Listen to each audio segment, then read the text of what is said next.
Questão 29, item 01. O domínio da função f, dada por f de x, igual a raiz quadrada de x menos 1 sobre x mais 3 é x pertence aos reais, tal que x maior ou igual a 1. Então, o que a gente sabe? Falou de domínio da função, eu preciso saber quais valores de x essa função pode assumir. Duas coisas chamam a atenção. A primeira, quando tiver fração, porque eu tenho que restringir do domínio o valor de x que vai zerar o denominador. Por quê? Porque eu não tenho divisão por zero. Então, nesse caso aqui, ó, x mais 3, se eu botar menos 3 com mais 3 vai zerar. Então, menos 3 eu não posso. E a outra coisa que chama a atenção, além do denominador, é quando é raiz, porque não existe raiz quadrada de número negativo. Então, os valores dentro da raiz têm que ser maior ou igual a zero. Então, assim, ó, se pediu domínio de função, primeiro eu olho o denominador, segunda coisa que eu olho, se a raiz é maior ou igual a zero. Então, vamos lá. Nessa questão, ele combinou as duas informações. Ele combinou uma raiz com fração dentro. Então, eu vou ter que analisar os dois aspectos. Então, a gente vai fazer o estudo do sinal da função. Para quê? Para saber, dentro da raiz, quais valores de x vão ser positivos, quais valores de x vão fazer essa divisão ser negativa, e para saber o que é possível ser domínio da função. Então, a gente começa analisando o quê? Eu tenho a minha função e a gente sabe que o domínio da função, numa função que tem a raiz, essa parte de dentro tem que ser maior ou igual a zero.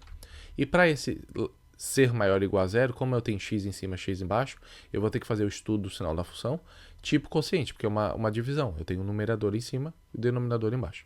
Tá? Então, a gente vai analisar a função de cima, a função de baixo e fazer o estudo do sinal. Então, vamos para a parte de cima, numerador. Eu estou chamando que o n de x, que é a função do numerador, é x menos 1. Normalmente, para fazer o estudo do sinal, a gente só precisa da raiz. Mas como a gente vai montar o gráfico que a gente está estudando, vamos fazer a raiz e o intercepto. Intercepto a gente já sabe. O que é o intercepto? É o ponto que o gráfico vai cortar o eixo do y. E é o coeficiente linear, esse menos 1 aqui, ó, é o termo que está sem x na equação do primeiro grau. Mas se eu precisar calcular, é só eu aplicar a função n de x em zero. N de 0 igual a x menos 1, 0 menos 1 dá menos 1. Então, n de 0, que é o intercepto, é menos 1. Então, fácil, já estava aqui. Vamos calcular a raiz. O que é raiz? Raiz é quando eu pego a função e igualo a zero. Então, a raiz vai ser x menos 1, que é a função, igualei a zero. Menos 1, que está subtraindo, passa somando. X igual a mais 1. Tenho dois pontos, consigo traçar a reta. O 1 e o menos 1. Outra coisa que eu observo também é o quê?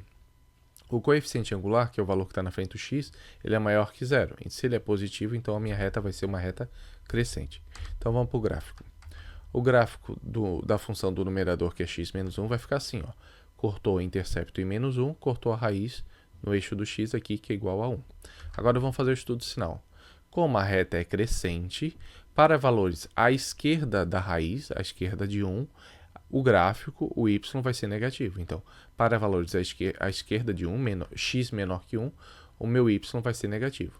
E para valores à direita da raiz, para valores de x maior que 1, então o meu y, o meu gráfico vai ser positivo. Então, até 1 negativo, acima de 1 positivo. E para 1, zerou, certo? Agora a gente vai analisar aqui o denominador. Então, vamos lá. Estudo o sinal da função, a gente já sabe. Começo com uma função, analisando a função f de x, eu tive que dividir ela e agora eu vou estudar o sinal do denominador. O denominador, mesma coisa. Eu estou fazendo a função do denominador, que é x mais 3. Bastava a raiz, mas vamos calcular intercepto. Função do primeiro grau, intercepto é o coeficiente linear, é o mais 3. Se precisar, é só aplicar a função em zero. 0 mais 3 dá 3. Fechou. Vamos analisar a raiz. Raiz igualei x mais 3 a 0. X mais 3 igual a 0. Mais 3 passa a menos 3. Achei a raiz dessa função d de x. Vou montar o gráfico. Para eu montar um gráfico de uma reta, eu preciso de dois pontos. Eu já tenho. Eu tenho o intercepto, o intercepto que é mais 3, e a raiz que é menos 3. Como o coeficiente angular, que é o valor que está na frente do x, é positivo, então a minha reta é crescente. Vamos estudar o sinal da função. A gente tinha feito com o numerador, vamos fazer com o denominador. Para valores à esquerda da raiz, numa função crescente, obviamente, o valor de y vai ser negativo. Para valores de x maior que menos 3, ou seja, à direita da raiz, o valor de x, o valor do meu gráfico, vai ser positivo. E agora sim, consegui achar para cada pedaço do denominador, né, tanto do numerador quanto do denominador, a partir da raiz, para cada pedaço, qual o sinal da função, certo? Agora a gente vai combinar numerador e denominador. Então, aqui em laranja eu tenho a função, a reta, o gráfico da minha função do numerador, em verde eu tenho a do denominador. Calculei o numerador, calculei o denominador. Nesse momento eu chamo a atenção por quê? O numerador, ele pode zerar, certo? Aqui, ó, eu tenho 1. Se eu colocar 1 no numerador, vai ficar 1 menos 1, zerou. Se eu zerou em cima, a divisão de 0 por alguma coisa vai dar 0. E existe raiz quadrada de 0. Então, bolinha fechada no 0, porque eu não tenho problema. No entanto, no denominador, eu tenho que tomar cuidado com a raiz, porque menos 3, se eu botar, se x assumir o valor de menos 3, vai ficar no denominador. Menos 3 mais 3 vai zerar. E não existe fração de divisão por zero, certo? Então, bolinha aberta no menos 3, chamei a atenção do denominador, e bolinha fechada no 1. Agora, o que a gente vai fazer? Vamos passar a reta da divisão, lembra? Estudo do sinal da função, tipo quociente. Quociente o que é? Divisão. Numerador pelo denominador. Então, quando x for... Aqui, ó, passei a régua. Quando x for menor que menos 3, tanto no numerador quanto no denominador, o resultado vai dar negativo. Então, negativo em cima dividido por negativo embaixo vai dar positivo. Para valores entre menos 3 e 1, o numerador vai dar um valor negativo, mas o denominador vai dar um valor positivo. Então, negativo dividido por positivo vai dar negativo. E para valores maiores que 1, no numerador vai dar um resultado positivo e no denominador vai dar outro resultado positivo. Então, divisão de fração, positivo por positivo, vai dar positivo. Mas desses três trechos, né, desses três pedaços, quais que eu posso utilizar? Os valores cujo domínio seja positivo, porque eu só tenho raiz quadrada. Lembra que é a raiz quadrada da divisão, né? Só vou poder admitir raiz quadrada de números maiores ou iguais a zero. Então, eu vou admitir esse pedaço, até menos 3, que é positivo, e vou admitir esse segundo pedaço, porque a partir de 1, né, que 1 vai zerar em cima, eu também consigo admitir. Então, consigo fazer raiz quadrada tanto dos valores de x até menos 3, quanto dos valores de x a partir de 1, incluindo 1. Então, aqui a gente já viu, né, estudamos o sinal da função. F de x é a minha função, né, com a raiz, montamos o gráfico.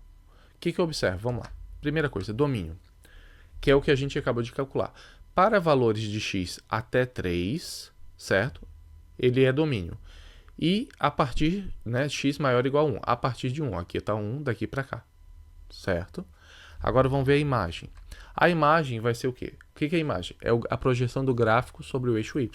O que vai ser a imagem? Os valores de y de 0 até 1, ou seja, essa pequena altura aqui, né, de 0 até 1, e depois acima de 1. Começa aqui no menos infinito, acima do 1. Certo? Então, aqui eu já defini o domínio, já defini a imagem. Vamos analisar um pouquinho mais o gráfico.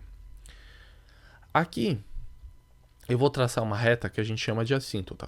O que acontece? A partir do 1, o gráfico vai subindo, subindo, subindo, e quando o x está indo para o infinito, né, o limite da função com x indo para o mais infinito, ele é 1. O que significa isso? Ele chega quase no 1, mas não bate no 1. Então, é como ele começa aqui, né, baixinho no 0 e vai até 0,999999. E se eu olhar o outro lado, também o limite do x, quando ele vai para menos infinito, também é 1. Por quê? Porque aqui ele está chegando em 1.4, 1.3, 1.2, 1.1, 1.111, 1.0000001, mas nunca atravessa 1. Então, isso aqui é uma assíntota. O gráfico vai quase bater no número, mas ele não chega lá, certo? Então, no menos infinito e no mais infinito, o limite dessa função é igual. O limite é 1. Outros pontos que a gente pode ver. Aqui eu passei uma reta na vertical. O que acontece com o gráfico? O gráfico, quando ele sai do menos infinito de x em direção ao menos 3 pela esquerda, ele vai até o mais infinito, certo? Então, quando ele estiver no menos 3.1, menos 3.111, ele vai chegar no mais infinito. Mas a direita do menos 3 não tem gráfico. Por quê? Porque a direita do menos 3, incluindo o menos 3, né, que o menos 3 a gente viu que não poderia, que ia zerar o denominador, esse valor não está definido. Né? Então, à direita, né, o menos 3 pela direita não existe gráfico. Esse pedaço aqui do menos 3 até 1 é o pedaço que o estudo do sinal da função deu negativo, e eu não posso tirar a raiz quadrada de um número negativo. Né? E outro limite que a gente tem que observar é aqui. Ó. O limite, na verdade, não é um limite, porque a função está definida em 1, né? Mas o que acontece no gráfico? Quando eu chego em 1, é a raiz da função, certo? Porque 1 menos 1 vai dar 0, zerou dentro, raiz de 0, 0. Então, quando o x é igual a 1, eu acho a raiz da função f de x. Então, já fizemos o gráfico, analisamos os limites. Agora o que a gente vai fazer? Achar a solução. O que é a solução? Quais valores de x que podem ser domínio da função f. Então, aqui eu tenho, ó, x pertence a x, está o quê? X menor que menos 3 ou x maior ou igual a 1, incluindo 1, certo? Ou, isso aqui é a forma de expressão e aqui na forma de intervalo. Intervalo aberto em menos infinito até menos 3, união com intervalo de fechado em 1 até mais infinito. Bateu com o que está no enunciado? Não. O enunciado ele só considerou essa segunda parte da função, que são os valores de x maior ou igual a 1.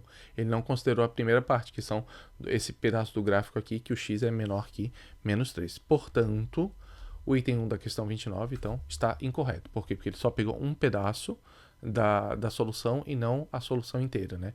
O domínio inteiro.